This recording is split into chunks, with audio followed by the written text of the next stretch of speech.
En la 95.9, Radio Universidad de Tarapacá, presentamos Arica en la historia. Con la conducción del profesor ariqueño, Patricio Moya Muñoz.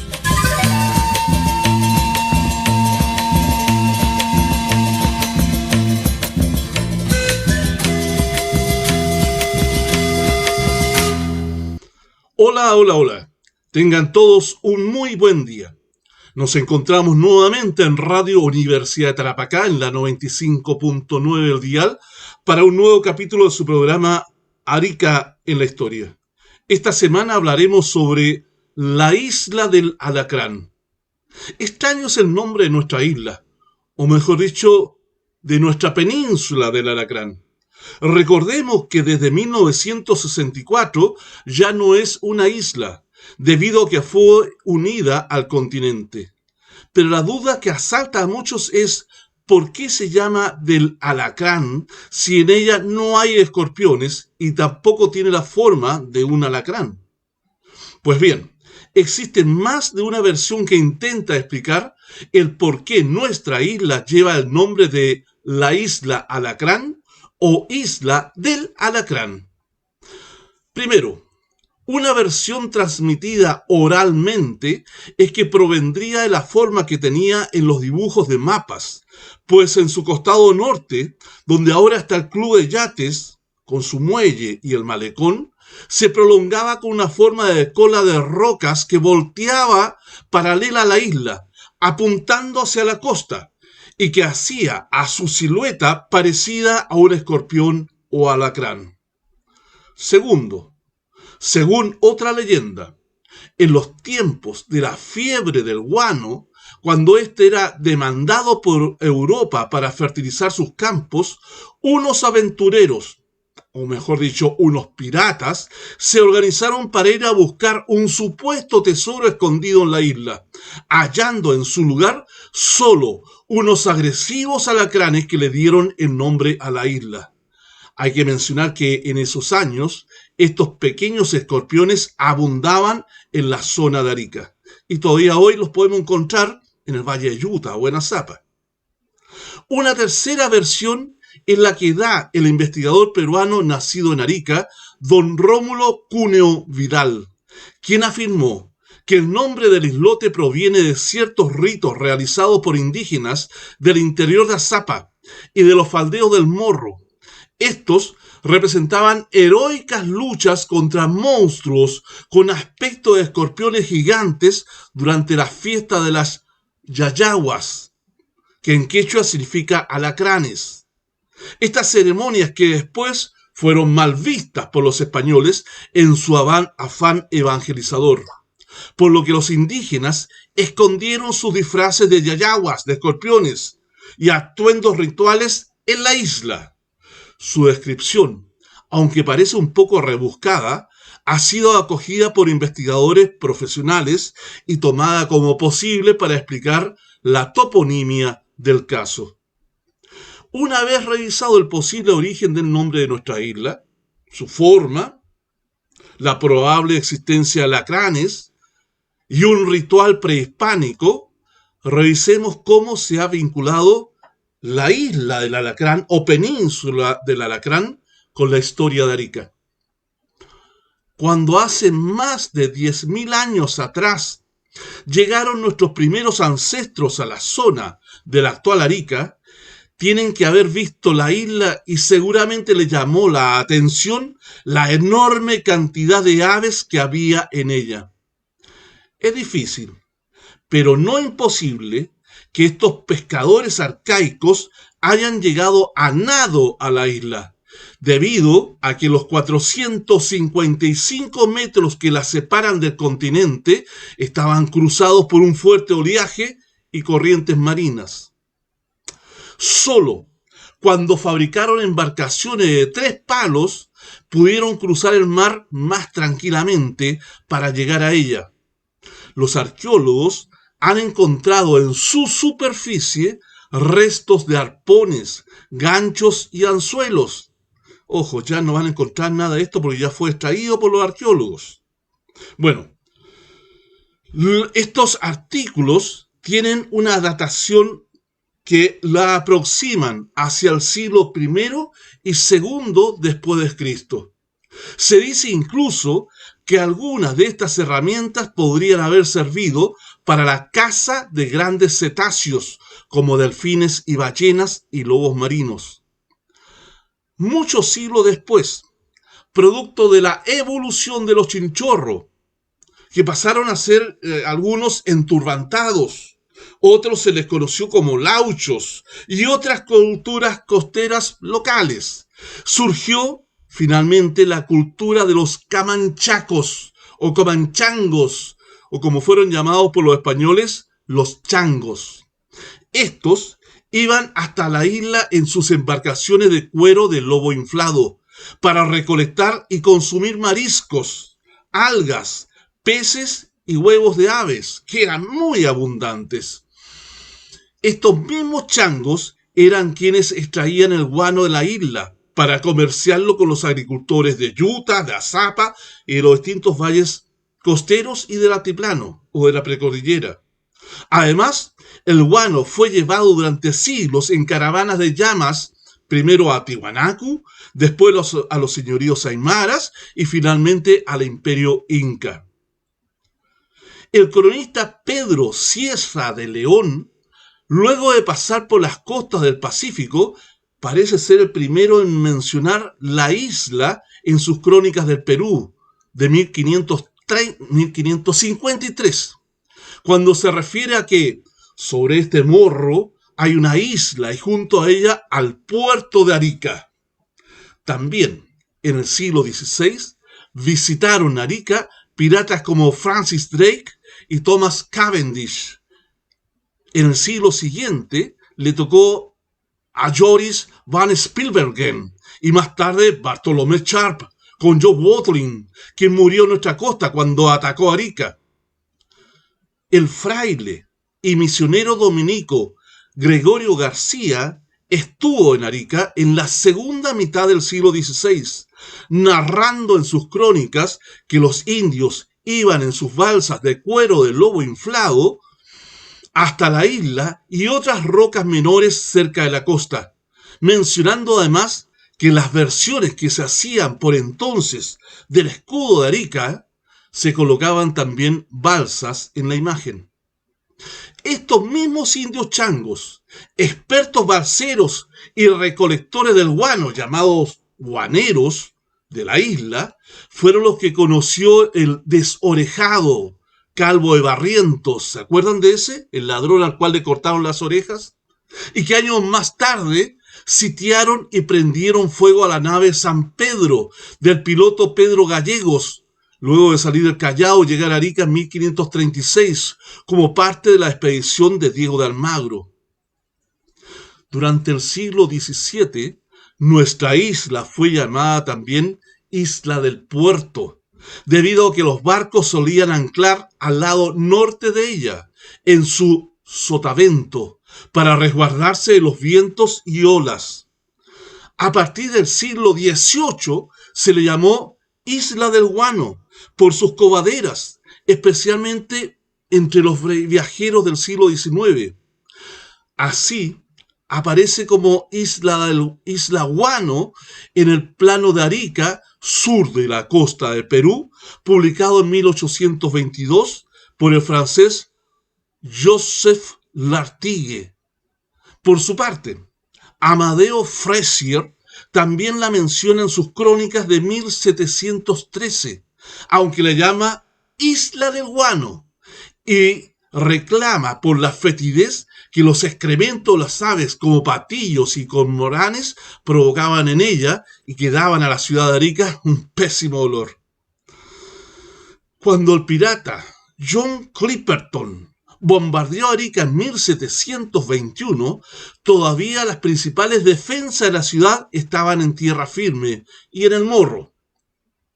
Estas visitas indeseadas al puerto dejaron sembradas muchas historias de supuestos tesoros piratas, que también involucraron empresas de búsqueda por quienes creían que había alguna sorpresa al respecto en la isla Alacrán.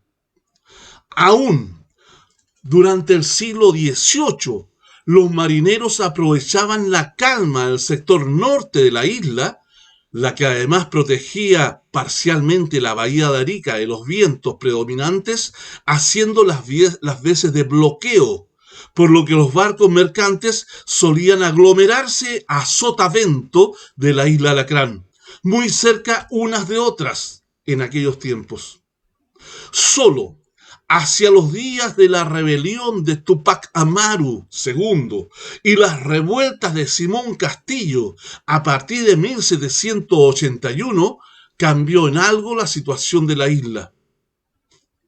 En un artículo titulado Amarus y Cataris, aspectos mesiánicos de la rebelión indígena de 1781 en Cusco, Chayana, La Paz y Arica, publicado en la revista Chungara en 1983, el historiador Jorge Hidalgo señaló que los archivos de Lima y Santiago demostraban que la isla Alacrán fue utilizada como lugar de presidio para 28 indígenas alzados en favor de las fuerzas rebeldes de Túpac Amaru II en los Altos de Arica, entre ellos el indio Ali y Juan Buitrón, el líder venido del altiplano de la actual Bolivia, que había torturado y asesinado en Codpa al cacique del Alto de Arica, Diego Felipe Cañipa, como narramos en otro capítulo.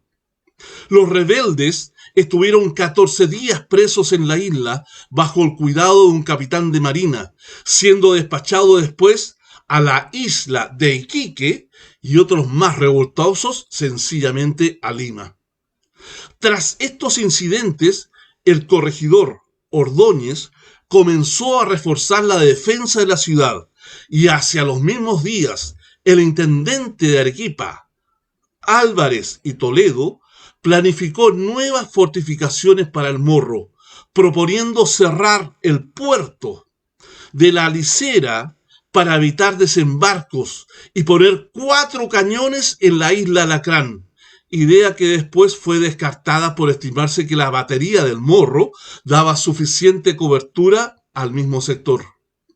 Desgraciadamente, nada de lo planificado por el intendente pudo concretarse por falta de fondos y otras urgencias de la época. Solo a principios del siglo XIX, al desarrollarse el proceso de independencia de la América Española a partir de 1808, comenzaron a colocarse auténticas defensas y fortificaciones en la isla, utilizándose para ello piedra canteada, argamasa y enladrillados.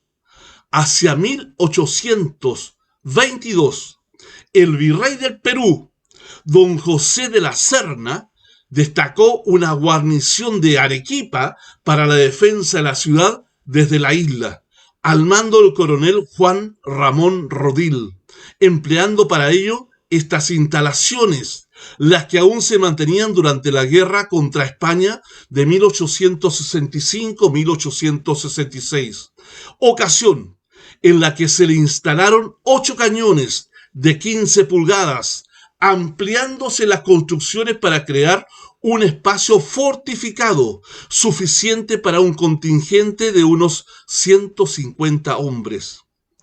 Es decir, las ruinas existentes hoy en la península del Alacrán corresponden a una pequeña fortificación española levantada en 1822, cuando todavía no se declaraba la independencia del Perú, para defender la ciudad de posibles ataques patriotas, las que fueron ampliadas durante el periodo en que Arica fue parte de la República Peruana, para defender la ciudad de posibles ataques como el realizado por la flota española cuando bombardeó el Callao y Valparaíso durante la Guerra Hispano-Sudamericana de 1865 a 1866.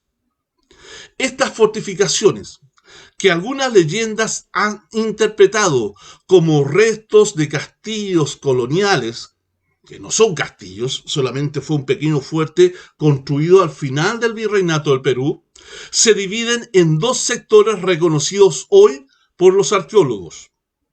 La sección A, más grande, ubicada al oriente de la isla, de cara al continente, y la sección B, de menor tamaño y al poniente del terreno, es decir, hacia el oeste, de cara al océano, que ocupa además el peñón rocoso donde ahora se ubica el faro. Estas construcciones presentan murallones fortificados y galerías de lo que antes habían sido subterráneos y polvorines con cierta semejanza a los que también se construyeron en la cima del Morro. El 13 de agosto de 1868, un gran terremoto destruyó Arica, luego del cual se abatió sobre la ciudad un enorme tsunami, cuyo tren de olas se abatió sobre las construcciones destruidas por el terremoto. Las olas del tsunami pasaron sobre el fuerte peruano que se levantaba sobre la isla del Alacrán, llevándose como si fueran juguetes los enormes y pesados cañones. La marejada, con olas de unos 16 metros, también hizo desaparecer la guarnición de 100 soldados que estaban allí. El fuerte no fue nuevamente ocupado, quedando aquellas fortificaciones a medio terminar en la isla, tal como se las observa aún. En el libro Arica 1868, un tsunami y un terremoto, el historiador putreño Manuel Fernández Canque escribió que los cuerpos de los soldados peruanos del Alacrán acabaron tragados por el mar y los que no, arrojados en la orilla de la costa de Arica, calculando en 85 las víctimas de ese destacamento.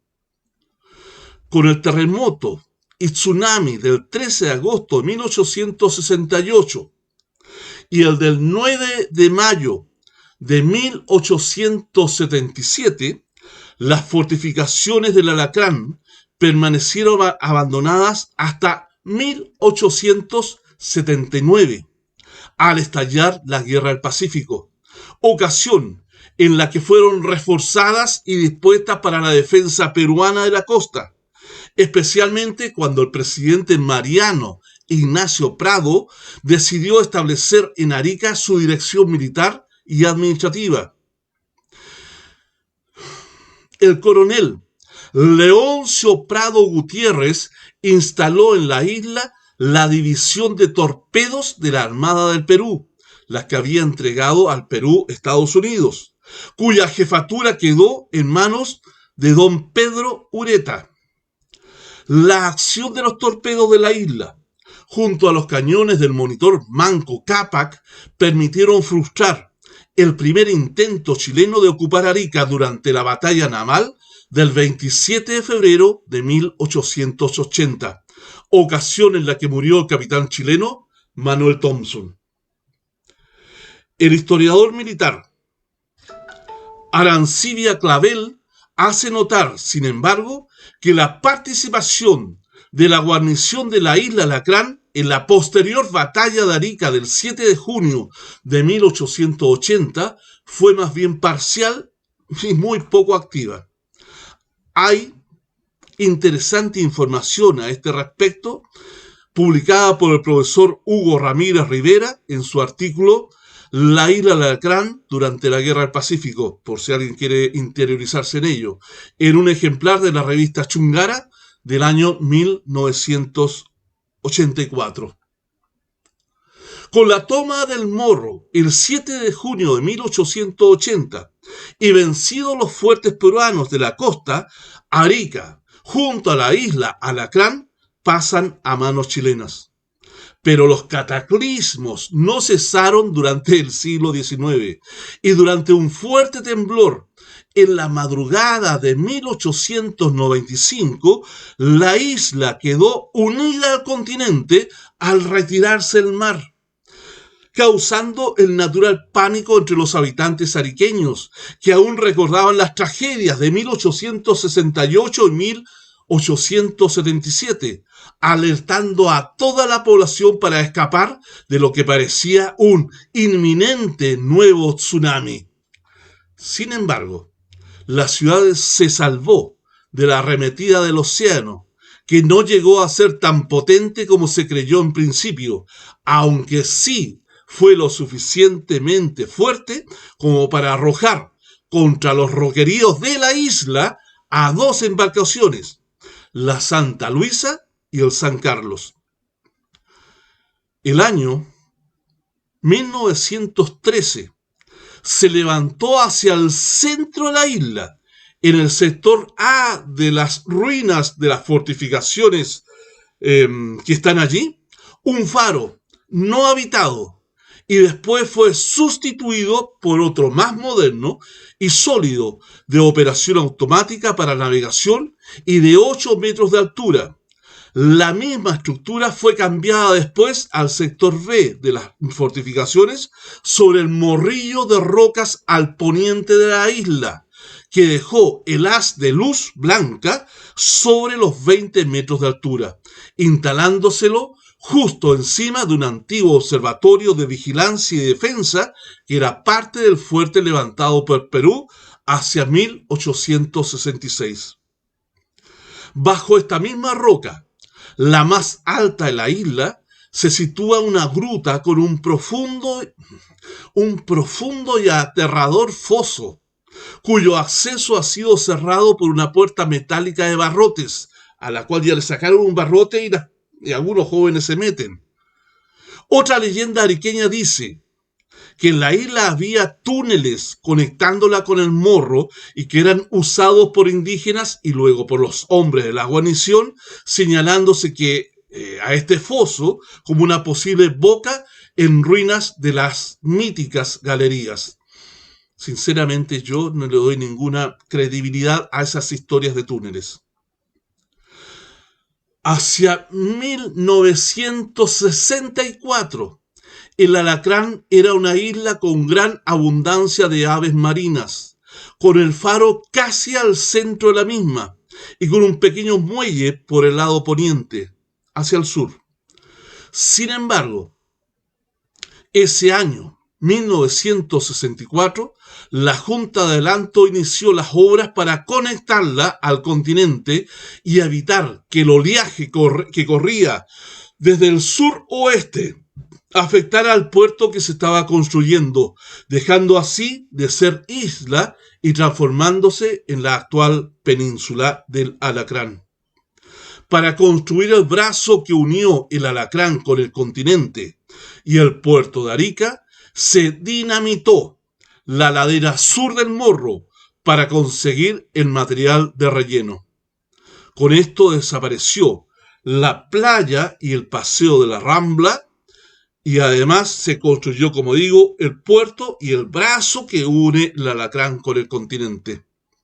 Finalmente, el año 1967 se abrió al público la ahora península del Alacrán, consiguiéndose consolidar así la relación directa con tierra firme y dejando atrás con ello los románticos cuentos de tesoros piratas escondidos en la isla, tras los cuales muchos ilusos habían navegado para tratar de confirmar, y si era posible encontrar, las viejas fábulas sobre fortunas sepultadas entre las rocas o las ruinas del fuerte. Con este cambio se fueron los patillos, cormoranes y pelícanos de la isla, pues dejó de ser un lugar perfecto de migración y anidación, como lo había sido por miles de años, quizás cientos o millones de años. Hoy día casi no existe guano en la península del Alacrán. En 1977 se realizaron trabajos de limpieza y despeje de las fortificaciones en la isla, llevado a efecto por la municipalidad, el Servicio Nacional de Turismo, Cernatur, y expertos de la Universidad de Chile de ese entonces. En aquella ocasión, además de vestigios arqueológicos, como ya los mencioné, se encontraron restos de cerámica y posible evidencia de la extracción guanera en épocas precolombinas. El 13 de diciembre de 1985 se declaró Monumento Histórico Nacional a la ex isla y sus fortificaciones. En el Club de Yates y Deportes Náuticos, ubicado en la ex isla de Alacrán, se instaló un mástil del barco Guatarí, que fue un sobreviviente del tsunami de 1868, en un recinto donde se implementó un pequeño museo náutico en el cual se tienen cañones de la época de la defensa de la isla. Hacia el lado sur de la playa de Alacrán, hoy día se practica surf y bodyboard, gracias a la ola del Gringo. Quiero mencionar que en 1999, con la ayuda de funcionarios del aseo nato de la municipalidad y el Ejército de Chile, trasladamos las calderas del Guatarí que habían sido llevadas a la isla del Alacrán y las llevamos como gestión personal, como concejal, a su actual ubicación en Playa Las Machas, para resguardarlo del destrozo y el corte de metal que está haciendo para venderlo como chatarra. El año 2020 se inauguraron obras para la puesta en valor de la ex isla de Alacrán y su administración fue entregada a la corporación Costa Chinchorro, limitándose el acceso solo para peatones y ciclistas. Bella historia la de la isla, y tan desconocida como los 10.000 años de historia de nuestra Arica y Parinacota. Les doy las gracias por su atención y espero que este programa haya sido de su agrado. Nos vemos en el próximo capítulo de Arica en la Historia, donde hablaremos sobre piratas en Arica. Y recuerden, conocer nuestro pasado nos permite comprender el presente y mejor prepararnos para nuestros posibles futuros. Muchas gracias. En Radio Universidad de Tarapacá hemos presentado Arica en la Historia, con la conducción del profesor ariqueño Patricio Moya Muñoz.